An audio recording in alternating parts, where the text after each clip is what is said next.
சர்வதேச அளவில் பரபரப்பாக பேசப்படும் செய்திகள் வலைதளங்களில் பரவலாக விவாதிக்கப்பட்டு வருகின்றன. அந்த வகையில் எந்தெந்த செய்திகள் மிக அதிகமாக இத்தகைய தளங்களில் விவாத பொருளாக இருக்கின்றன என்பது குறித்த தகவல்களை தருகிறார் செய்தியாளர் திவ்யா. சோஷியல் மீடியாஸ் மூலமா பல்வேறு செய்திகளை மக்களால் அறிந்து கொள்ள முடிகிறது. அப்படி இருக்கும்போது இன்னைக்கு ட்ரெண்டிங்ல என்ன மாதிரியான செய்திகள் முதலிடத்தை பிடித்திருக்கு அப்படின்னு பார்த்தோம் அப்படின்னா, நாசாவினுடைய சில புகைப்படங்கள், நாசா அனுப்பின அந்த கியூரியாசிட்டி ரோவர், அந்த கியூரியாசிட்டி விண்கலம் சில புகைப்படங்களை மார்ஸ்னுடைய புகைப்படங்களை அனுப்பியிருக்கு. அந்த புகைப்படங்கள் பலருக்கும் ஒரு ஆச்சரியத்தை கொடுக்கிற விதத்தில் அமைஞ்சிருக்கு. நாசாவுக்கே இது ஒரு பெரிய ஆச்சரியமா இருக்கு. காரணம், அந்த புகைப்படங்கள்ல இருக்கிற சில உருவங்கள் அங்க ஏலியன்ஸ், அதாவது அங்க யாரோ ஒரு மனிதர்களோ அல்லது வேற்று கிரக வாசிகள் யாரேனும் இருக்கக்கூடும் அப்படின்ற ஒரு சந்தேகத்தை எழுப்பி இருக்கிற மாதிரியான புகைப்படங்கள் கியூரியாசிட்டி விண்கலம் அனுப்பியிருக்கு. கிட்டத்தட்ட இந்த ஒரு உருவம் மனித உருவம் போலவே இருக்கு. இந்த மாதிரியான பலரும் தங்களுடைய சந்தேகங்களை தெரிவித்திருக்கிறாங்க. பலரும் இந்த புகைப்படங்களை ஒரு ஆச்சரியமாவே பார்த்துட்டு இருக்காங்க.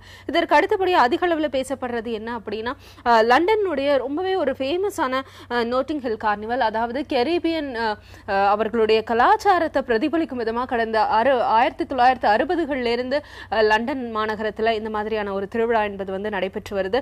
குறிப்பா பல்வேறு உடை அணிந்து ரொம்பவே ஒரு வண்ணமயமான ஒரு திருவிழாவா இந்த கார்னிவல் இருக்கு அப்படின்னு சொல்லலாம். 5 கிலோமீட்டர் அவர்கள் வண்ணமயமான உடைகள் அணிந்து அவர்கள் நடந்து சென்று வான வேடிக்கைகள், இந்த மாதிரியான பல்வேறு விஷயங்கள் அந்த இடத்துல ரொம்ப ஒரு என்டர்டைனிங்கான விஷயங்கள்லாம் நடக்கும். பாட்டு, நடனம், இந்த மாதிரியான பல்வேறு விஷயங்கள் அந்த இடத்துல இடம்பெற்றிருக்கும்.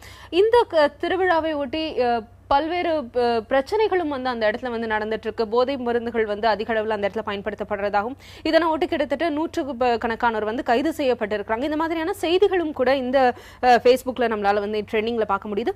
இதற்கு அடுத்தபடியா பல்வேறு நாளிதழ்கள்ல என்னென்ன கார்ட்டூன்கள் அதிக அளவுல மக்களிடையே பேசப்பட்டிருக்கு அப்படின்னு நம்ம பார்த்தோம் அப்படின்னா, யுஎஸ்ஏனுடைய வாஷிங்டன் டைம்ஸ் பத்திரிகையில இந்த கார்ட்டூன் என்பது வெளியிடப்பட்டிருக்காங்க. அதிபர் தேர்தல் நெருங்கி கொண்டிருக்கிற இந்த நேரத்துல தற்போது ஜோ பிடன் ஹிலாரி கிளின்டனை வாங்க நம்ம தேர்தலில் ஒன்னா களமிறங்கலாம் அப்படின்னு சொல்ற மாதிரியான ஒரு ஜனநாயக கட்சியை சேர்ந்து அவர்கள் பேசிக்கொள்ற மாதிரியான ஒரு கருத்து சித்திரம் இந்த இடத்துல வெளியாகி இருக்கு. இதற்கு அடுத்தபடியா யுஎஸ்ஏ டுடே நாளிதழில் அமெரிக்காவில் துப்பாக்கி கலாச்சாரம் என்பது அதிகரித்திருக்கு அப்படின்றத விளக்கும் விதமா இந்த கார்ட்டூன் வெளியிடப்பட்டிருக்கு. கடந்த வாரம் ஒரு டிவி நிருபரும் ஒரு டிவி கேமராமேனையும் ஒரு கருப்பின அமெரிக்கர் சுட்டுக் கொண்டிருக்கிறார். அவர் கைது செய்யப்பட்டிருக்கிறார். இந்த நேரத்தில் அவர் என்ன சொல்லியிருக்கிறார் அப்படின்னா, தான் கருப்பா இருக்கிறதுனால பல இடங்களில் டிஸ்கிரிமினேஷனை சந்தித்து இருக்கிறதாகவும், பலரும் தன்னை அசிங்கப்படுத்தி இருக்கிறதாகவும், அதன் காரணமாகவே இப்படி ஒரு சம்பவம் நிகழ்ந்ததா அவர் சொல்லியிருக்கிறதா விவரிச்சு இந்த கார்ட்டூன் வெளியிடப்பட்டிருக்கு. இதற்கு அடுத்தபடியா யுஎஸ்ஏனுடைய யுஎஸ் நியூஸ் பத்திரிகையில இந்த கார்ட்டூன் வெளியிடப்பட்டிருக்கு. இது அங்க நடைபெற இருக்கக்கூடிய அந்த தேர்தலை ஒட்டின ஒரு கார்ட்டூன் தான்.